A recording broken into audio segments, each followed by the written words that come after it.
Salahuddin Ayyubi, जिनका असल नाम यूसुफ बिन अय्यूब था, ये 937 में इराक के शहर तकरीत में पैदा हुए। इनका ताल्लुक कर्द नस्ल से था।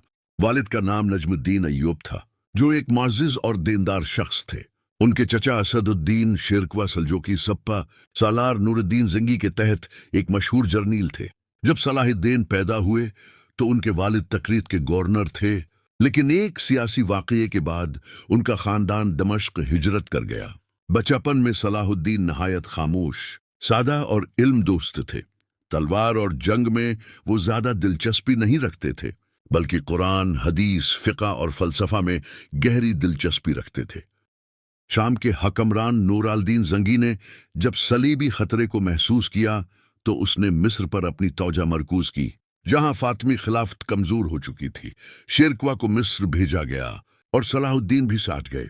यहीं से उनकी अस्करी ज़िंदगी का आगाज़ होता है। मिस्र में शेरकुआ ने फातमी वज़ीर को हटाकर इक़्तिदार संभाला, लेकिन कुछ ही उर्से बाद वफ़ात पा गए। इसके बाद नूरुद्दीन ने सलाहुद्दीन को मिस्र का वज़ीर मुकर्रर कर दिया।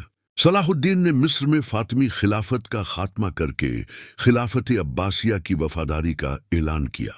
सिकदाम से शिया फातमी खिलाफत का 1000 साला दौर खत्म हुआ और सुन्नी खिलाफत अब्बासिया की ताकत मिस्र में बिहाल हुई।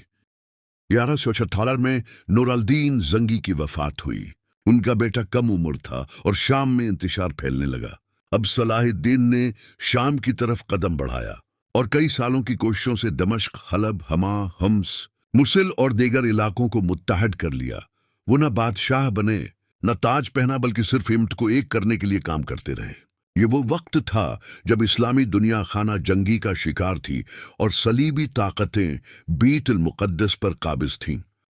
सलाहुद्दीन अय्यूबी का सबसे बड़ा ख्वाब था बैतुल मुक़द्दस को आज़ाद कराना, जो कि डन निर्णय लिया में पहली सलीबी जंग के दौरान सलीबियों ने मुसलमानों से छीन लिया था। इस शहर में हजारों मुसलमानों का कत्ल आम हुआ था। सलाहुद्दीन ने इस शहर को वापस लेना अपना मुक़द्दस मशन बनाया, लेकिन वो सिर्फ जज्बे से नहीं बल्कि हिकमत से काम लेते थे। उन्होंने सबसे पहले इस्लामी दुनिया को मुत्तहद किया, नज़्म व दब्बत पैदा किया, अय्याशी को ख़त्म किया और फौज को इस सर नो तरबियत दी। में सलाहुद्दीन अय्यूबी ने जंग हित्तीन में सलीबियों को ऐसी फैसला कुन शिकस्त दी कि तारीख दहल गई।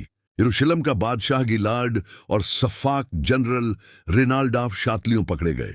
रिनाल्ड को सलाहुद्दीन ने खुद कत्ल किया क्योंकि उसने मुसलमानों के काफिले लौटे थे और हुजूर की शान में गुस्ताखी की थी। ये जंग सलेबियों की फौजी ताकत का खात्मा थी। जंग हित्तीन के चंद माह बाद सलाहुद्दीन अय्यूबी ने 2 अक्टूबर 1187 को बैतुल मुक़द्दस फतह किया। वो शहर जिस पर 88 साल तक सलीबियों का कब्जा रहा, मुसलमानों के हाथ वापस आया। लेकिन यहाँ तारीख का सबसे बड़ा मंजर पैदा हुआ। जब सलीबियों ने शहर फतह किया था तो हजारों मुसलमानों को कत्ल किया गया था, लेकिन सलाहुद्दीन ने किसी को कत्ल न किया, औरतों और बच्चों को तहफ़्फ़ुज़ दिया, ईसाइयों को रहने की इजाज़त दी और जो जाना चाहते थे उनके लिए दरवाजे खोल दिए। ये मंजर पूरे यूरोप में फैल गया और सलाहुद्दीन का नाम रहम, इंसाफ और अजमत की इलामत बन गया।